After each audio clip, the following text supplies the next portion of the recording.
I've watched a lot of movies this year in 2024, folks.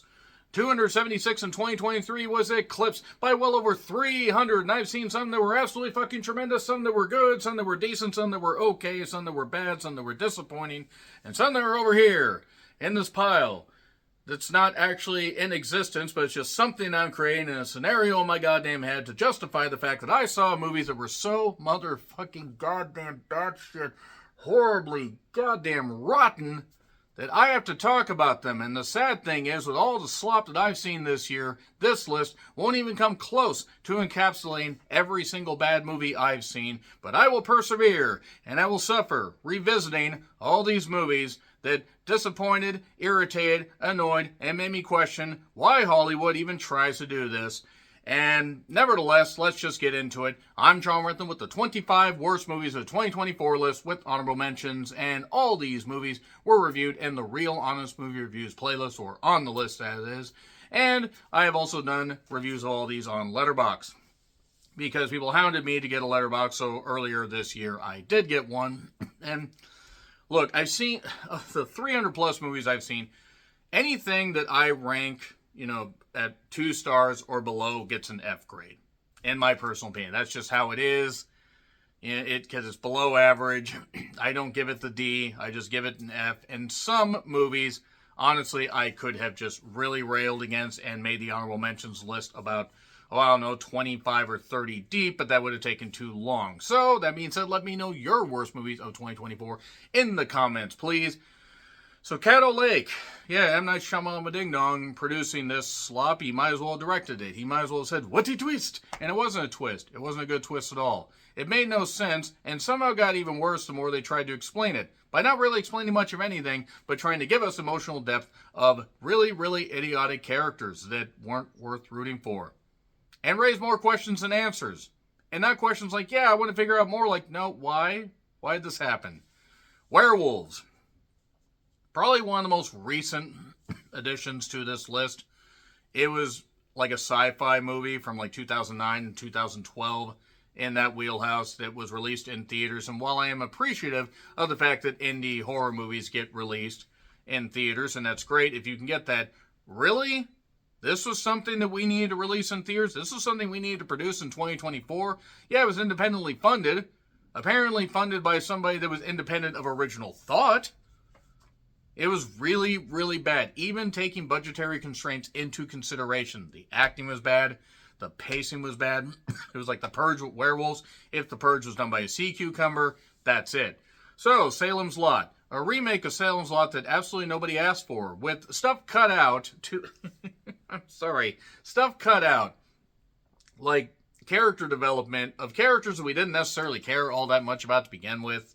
I mean, if you saw the original miniseries that I believe is on Shudder, or at least it was when I watched it, there were certain things they probably could have cut down, but this one decided, hey, we may only be cutting an hour or so out of the original runtime, but let's just make it even speedier with no character development, nobody worth rooting for, and even though the cast is talented, or at least the top people, we're not even going to have anybody try with the CGI or any of the horror or any of that stuff. It just really, and they think a sequel is going to come out of this. They think they're going to do Return to Salem's Lot. Please fucking don't. Tarot should have been way high on my worst list, but upon reflection, as bad as it was, and boy was it ever, boy was this fucking terrible, at least there were other movies that were worse than it. The cast is particularly stupid as far as characters go. I mean, the cast actually, the actors themselves aren't really stupid, but they're playing very stupid characters, very one-note characters. It's like if Final Destination was done with tarot cards. Watch them do that for Final Destination Bloodlines. Nevertheless, at least there were elements that I might have been able to somewhat appreciate if it wasn't just like an Are You Afraid of the Dark episode at the beginning, and every character got caught in convoluted ways where it's just like these set pieces kept popping up. But yeah, so many other fucking things ended up being it. That's why it's in the honorable mention. So, Night Swim. Speaking of that, Night Swim really should have been in the top 10. And would have been had this stopped in, March. Night Swim's about a haunted pool. And, yeah, Blumhouse continues to prove that they don't know what the fuck they're doing. And My goddamn goodness, what incompetence on display in this. I don't fucking understand it. I'm going to give Founders Day a shout also in the honorable mentions because I originally rated this as like a C or C minus.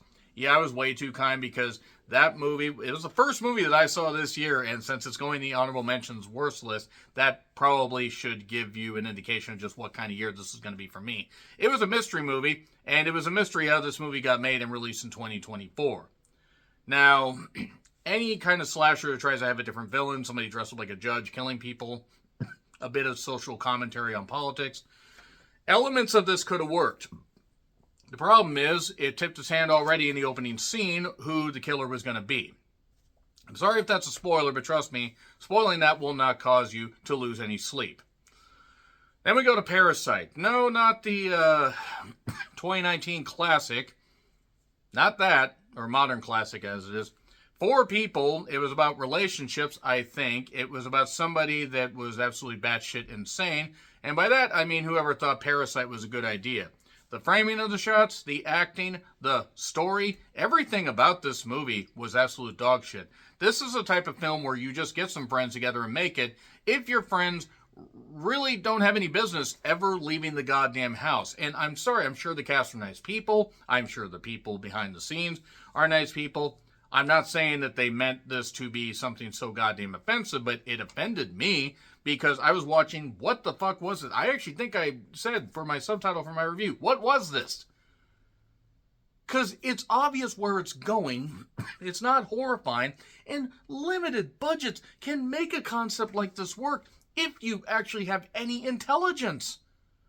Again, I'm trying to be goddamn nice, but Jesus Christ, this was offensive.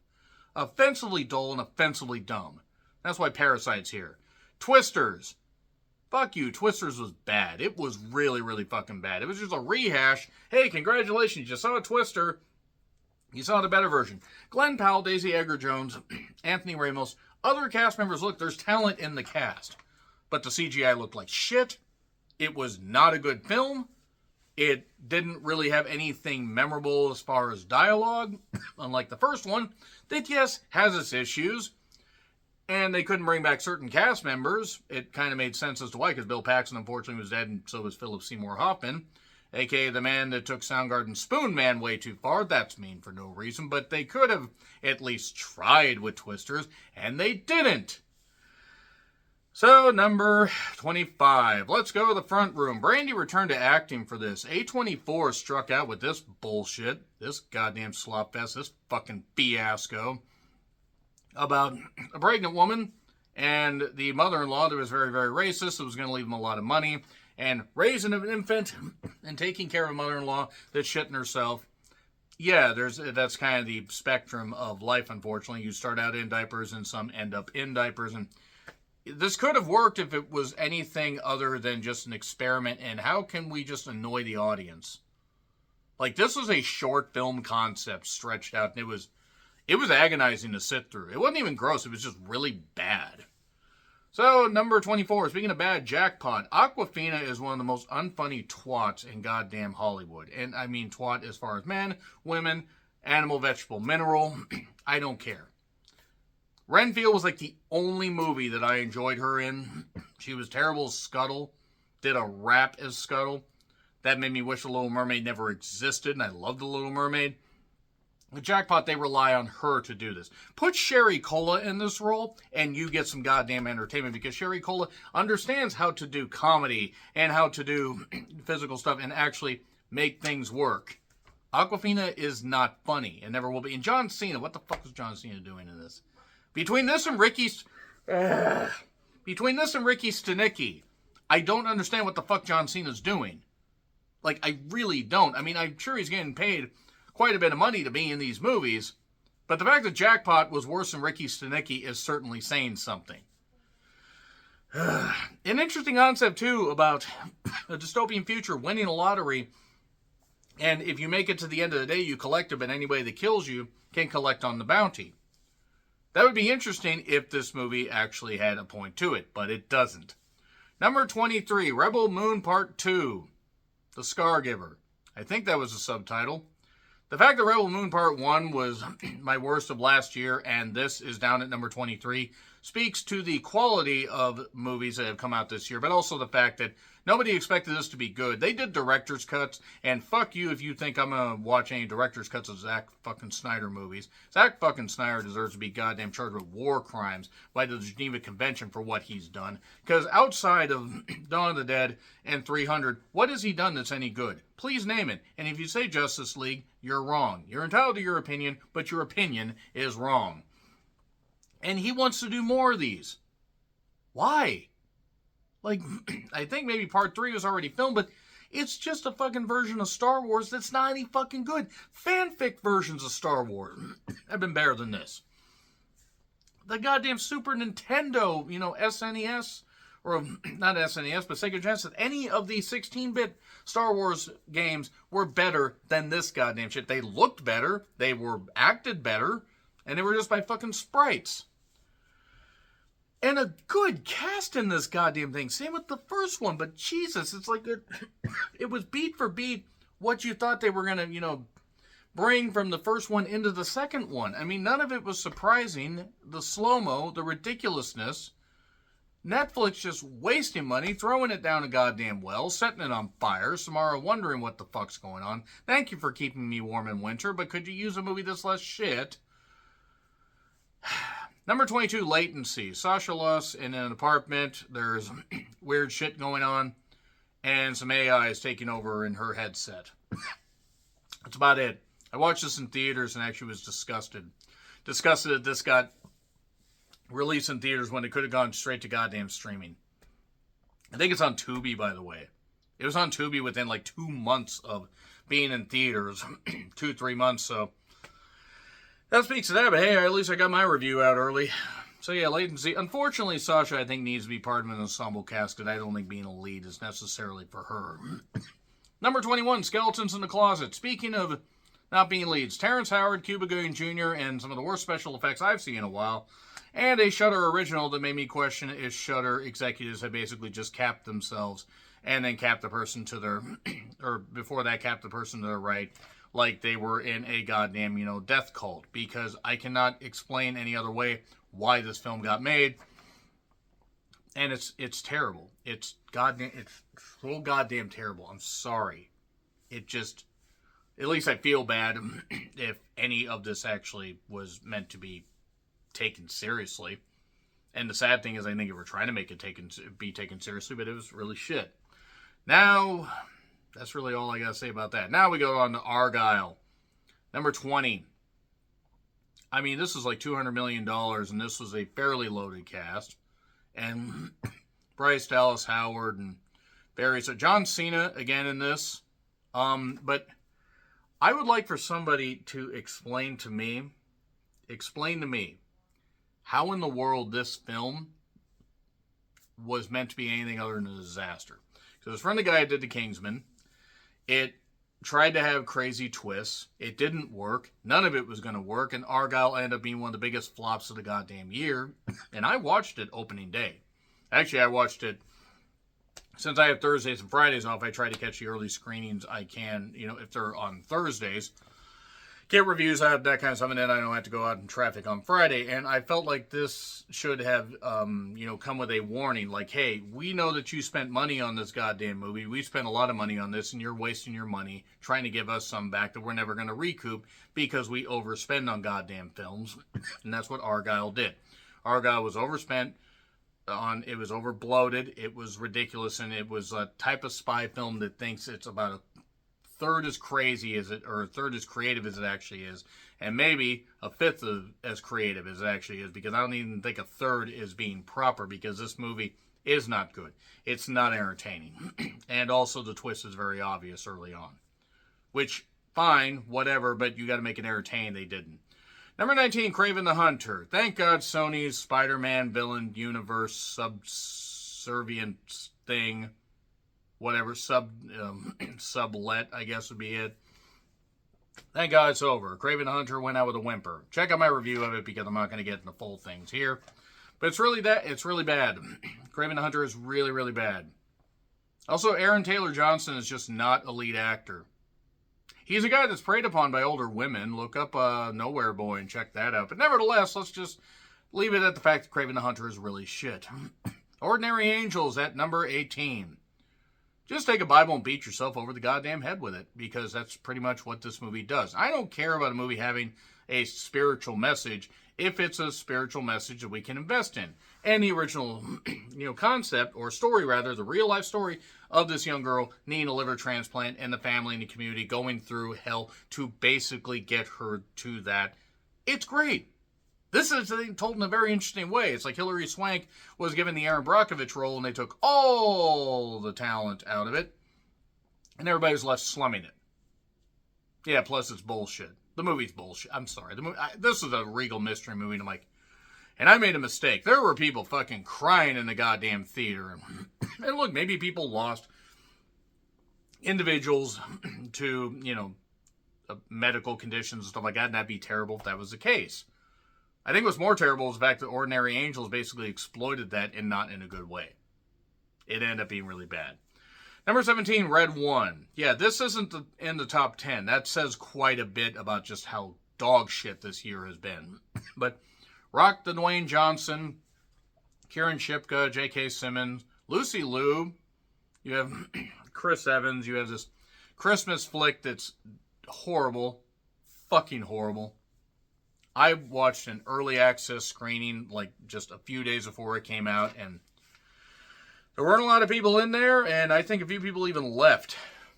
Because why in the world would you sit there and watch this willingly? I did because I wanted to review it, but I regretted doing that. It was, honest to God, I actually posted with my review, cancel Christmas, it's not worth it anymore. Red One, basically, it deserves to be just stamped down until it's just a red splotch on the goddamn ground. Now, number 16, Back to Black. Oh boy, Amy Winehouse's story told in a whitewashed way. Yay! Read up on how Amy Winehouse's parents in particular reacted to her, and yeah, Amy Winehouse had her issues, and the actress that played Amy Winehouse, whose name escapes me right now, that wasn't the problem. They probably should have just had her lip sync the songs, but that wasn't her fault. It wasn't her fault that this movie was bad. The movie was just absolute dog shit. Check out the 2015 documentary, Amy, which actually tells a really good story and doesn't tell everything, but tells way more than this did. It's such a whitewashed, cleansed, sanded down version of Amy's story. It's almost insulting how bad this is. Number 15, we go to Mea Culpa. Tyler Perry is another one that needs to be banned from Hollywood. Because this stupid motherfucker has no goddamn talent. He's definitely not talented behind the camera. I will say this, though. It's not the worst Tyler Perry movie that I've seen this year. That comes up a little bit later. Mea Culpa is down this far despite the fact it was so incompetent. Because at least the last 20 to 30 minutes were so goddamn bad and hilarious that I was laughing, that I was losing it. I predicted exactly where this film was going to go, but Kelly Rowland having to slum it in this, when I'm not saying she's necessarily an accomplished actress, but she's better than this just ended up being one of those films where it's like, I can't believe this is being made. I can't believe it was made this cheaply. And certain things at the end, like it throws so much shit at you in the last 30 minutes. You can't help but laugh. I was dying laughing. I was pausing. I was having to rewind and watch the last 30 minutes. So at least it did something right. Unfortunately, it just didn't do it for the right reasons because it ended up just being an absolute amalgamation of bullshit. But at least with a hilarious third act. Number 14, Trap. Yeah, like what the fuck? It's M. Night Shyamalan Ding Dong giving his daughter a goddamn, concert movie. The Watchers also deserves a mention here. Because his other daughter tried directing and she can't do it. None of them can do it. This fucking family needs to find something else to fucking do in the entertainment industry. But yeah, it's a concert movie, and then when it leaves the concert, it somehow gets worse. And it wasn't that good at the concert. The concept actually could have worked if somebody other than M. Night was actually having anything to do with it. And if it actually was intended to be a comedy, it still failed. But I've ranted about this on my review. We go to number 13, The Deliverance. We have Glenn Close. I don't know why Glenn Close is in this, and I don't know why this is marketed as a horror movie, and I don't accept it as horrifying. I don't know how the director, who has done other good stuff in the past, somehow thought that this was a good idea, and it mixed family drama and horror in such a bad way that realistically watching this film felt like torture. It felt like the cast of Deliverance, or the good guys in Deliverance, it felt like that was happening to me repeatedly, because that's basically what this did to the concept of horror. So yeah, everybody involved in this, fuck you. Just saying that. Number 12, God, The Curse of the Necklace. Plucked straight out of the late 90s, early 2000s. This horror movie about a cursed necklace and a family and a really stupid kid and an equally stupid set of parents and a horrible third act. I hate it. It was fucking rotten. Number 11, Borderlands. Epic disaster, doesn't begin to describe it. I'm just going to blame Eli Roth for this, even though I know he was not brought back for reshoots. Because Eli Roth, to me, is one of the most overrated directors in Hollywood. He's somebody that, if he is produced, can actually do okay. But if he is left to his own devices, then he goes out of control. Thanksgiving was fine for what it was, but it wasn't necessarily great. And that did come out last year. And that's why he had to go, or he couldn't be part of the reshoots. And everything about this was bad. Cate Blanchett looked great, don't get me wrong. You had Cate Blanchett, you had Jamie Lee Curtis, you had Jack Black as the robot. I don't play Borderlands that much, or I haven't played Borderlands that much, so I don't remember much about him. But you also had Kevin Hart. And I'm sorry, but Kevin Hart isn't funny. He has not been funny for a number of years. The little short shit will never be as funny as most people think he is, and I'm just going to continue to say that. He doesn't deserve leading roles because he's not any fucking good at it. He needs an ensemble cast. A good ensemble cast and good writing. Borderlands was really bad. Number 10, Uglies. Jesus, I didn't think I was going to rank this high, but the more I thought about it, the more I thought, Divergent was kind of good compared to this. Joey King needs a better agent. And this movie needed a better production. Something that wasn't so rushed. I did read that I guess the book was somewhere around 350 or 400 pages. So it was significant. And trying to condense it into an hour and 40-minute movie is something that probably wasn't going to work. But this was just shoved out on Netflix. And I get they were trying to go for the young adult audience. But this book was done all the way back in, all these books were done back in the late 2000s, early 2010s, and Hunger Games beat him to it. Divergent beat him to it. And this just felt like it, one, terrible CGI, horrible filters, horribly rushed stuff, yet it also felt stretched out at the same goddamn time. It's actually almost impressive how this movie managed to somehow fuck things up so goddamn bad. I am impressed that this movie was as bad as it was. Because I'm not saying it should have been a slam dunk, but it shouldn't have been as shit as it was. Number 9, Imaginary. Oh, Chauncey the Bear and this girl that don't ever have her act again without going to school and learning to do something else. I don't like to pick on child actors, but my word, it was terrible. Another Blumhouse production. So I'm just going to blame Blumhouse for this kid being bad because Jason Blum is the bane of my existence. I hate him. I don't even know him and I hate him. Because he refuses to produce consistently good content. Nothing wrong with producing stuff and earning money, but Afraid was another one that came out that didn't even get mentioned in the honorable mentions. And now they're going to be doing Wolfman. Because we need another Wolfman movie from fucking Blumhouse. Imaginary is just every bit of bad shit from the terrible opening to the goddamn ending. And just no good scares, no good nothing. Terrible performances, by the way. And twists that everybody saw coming from a mile away. And not even in an entertaining way. Number 8, Madam Web. God, Dakota Johnson didn't want anything to do with this. God, it's a good thing that Sydney Sweeney has done better received projects than this. And it's not even Sydney Sweeney's fault this film was bad. I mean, this film was doomed from the goddamn start because the only reason this is worse than Kraven the Hunter is Kraven the Hunter at least leaned into the violence. Madam Web actually had a worse villain than Kraven the Hunter, which is saying something. But again, this film really, honest to God, should have, besides the meme, should have at least been something a little bit interesting. And no, the word was getting out this film was going to be bad, but I didn't think it was going to end up being this bad. I do want to also say, side note, about Sydney Sweeney. Those are shaming her because, oh, she's not airbrushed and she's looking like this. And, oh, it's leading men on. You do realize Hollywood has pumped up images for men, women, and for years, right? For decades. That's why it's called Hollywood, glitz and glamour. They're still real people. Sydney Sweeney is by no means my favorite. I'm not saying she's not a good-looking young woman. I'm not saying that she doesn't have her fans. She seems personable in interviews, but maybe, I don't know, guys, go out and touch grass. Or stick your face in some grass and start grazing because you're basically acting like fucking cattle or fucking sheep. You're acting like fucking idiots. You cannot be a fan of somebody and also recognize the fact that, hey, guess what? They're human too.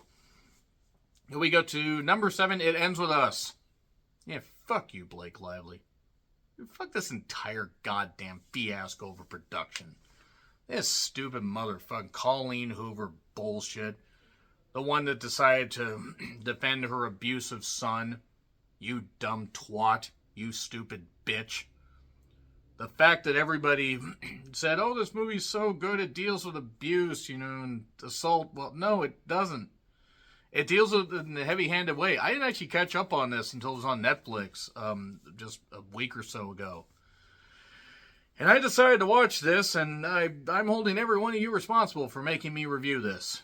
Or at least encouraging me to review this. I do always have a choice, but my choice was to devote a bunch of my time to this. By the way, speaking of time, you could honestly skip through a good 40% of this movie and not miss shit. There are montages. Jenny Slate's fucking wasted in this. Well, maybe it was just the director. And the director, it's not even his fault. The director also was a star.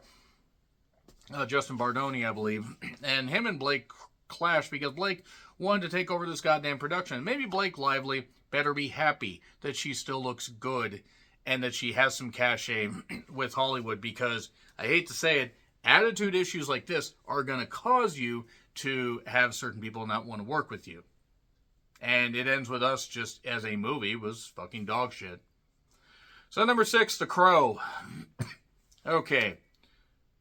Bill Skarsgård is terrific. I don't know who the fuck FKA Twigs is as far as an artist. Like, beyond, I think somebody sent me one of her songs. Like, I had never heard of her, basically. And it's not for me. Though, apparently, she was with Shia LaBeouf, and Shia did not treat her well, and that's fucking uncalled for. Just gonna say that. Don't worry, I'll get to Shia here in a minute. But, as a movie, this is one of the worst rehashes of a fairly popular IP that I've ever seen. The thing is, The Crow would not have been as well remembered had Brandon Lee not tragically passed away during the filming. That's the sad thing about it. Now, The Crow was doomed from the fucking start. Lionsgate, by the way, between this, Borderlands, and some other films, they just have not been having a good goddamn year. They didn't market this well at all. It was going to be a disaster. The only reason that this isn't in the top 5 is, besides the other movies, there's like 2 scenes that are halfway all right as far as violence, especially one opera house scene. But the thing is, had the movie just gone in a completely different direction, like with that stuff, and just leaned into the ridiculousness, it could have been fun. Bill Skarsgård was in Boy Kills World, which had its issues, but I had some fun with it. It should have done more of that. God, The Crow was terrible. 1,000% terrible. Thanks, Lionsgate, you bastards. Number 5, The Mousetrap. Yeah, one of the many cartoon characters that came into the public domain. Steamboat Willie, Mickey Mouse. And, yeah, let's just take that. Let's take a cast of really, really not ready for camera time at all actors. I'm sorry. Bless them. They aren't ready for this. They're never going to be ready for this. Put them in an arcade and then have a guy don a stupid Mickey Mouse mask and then do teleportation and weird shit and whatever. And the movie made no sense. It wasn't even entertaining in a stupid way. Had terrible CGI as well. It was, I think it's on Peacock. I think it's also on, I think it's on Tubi. So if you have either of those, you could watch it. You're going to hate yourself Because I hated myself watching this, and I ended up paying for this because it wasn't on one of those yet, and I decided to pay a few bucks to watch this, and I regret that. I hope that every single person involved in this looks in the mirror and says, maybe I am not cut out to fucking do this. Because this was barely a horror movie, it's barely a concept. Number 4, Joker Folie à Deux. This originally was number 1, by the way. Just want to say that, or at least was going to be a little bit further up than it was until I thought about the other 3. The Joker Folie à Deux is exactly the type of sequel that you want to do if you want to kill a franchise, kill a potential director's career, or at least halt it, and pretty much just slap every fan in the goddamn face, and that's what Joker Folie à Deux did. Lady Gaga has been good in other films. She was not good in this. Doing it as a pseudo-musical that almost seemed to be afraid of being a musical was a choice. And it just turns out the Joker Folie à Deux was just really the type of film where you just can't help but think this has to be a rib. This has to be because the studio hates us. I don't understand why in the world they're doing this. My God, what a goddamn slop fest it was. And even Lady Gaga, that can sing, basically, they made it seem like she can't sing at all, which is a talent. And not a good talent. Number 3, Strangers Chapter 1. Or The Strangers Chapter 1. They're going to do 2 more of these. Apparently they're already filmed. But this was so badly received, even though it made money at the box office, that they delayed it. I wonder why. Maybe because the movie is dog shit and just a rehash of the 2008 one, but taking it in a different direction. I thought it had something to do with the first and the second one, and maybe it was taking place after, the Liv Tyler Scott Speedman one, and before Strangers Pray at Night. No, it's just a whole different thing, and it's not good. It's not good at all. And it was supposed to take place in this interconnected universe, and I have several questions. And none of those questions need to be answered, because the only question that I have is, why did they think making a trilogy out of this was a good idea when they barely had enough original material for the first 10 minutes of this movie? Yeah, Strangers Chapter 1 is really, really fucking bad. Number 2, Divorce in the Black. Okay, seriously, just run Tyler Perry off this fucking planet. He deserves to have that said to his fucking face for this. What was this? This apparently was based on some TikTok thing. Or I saw some video that somebody shared from TikTok that basically was just a recreation of the grocery store scene in this. And I'm like, you have got to be kidding me. If that came out before the movie, and he made a movie based around that, then that's ridiculous. And you know what fucking scene I'm talking about.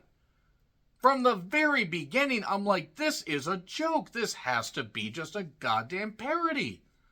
And apparently he was serious. I do not understand why anybody thought this was a good idea to act in this. I do not understand why anybody thought it was a good idea to fund this. If Tyler Perry funded this himself, then apparently he only used about $50.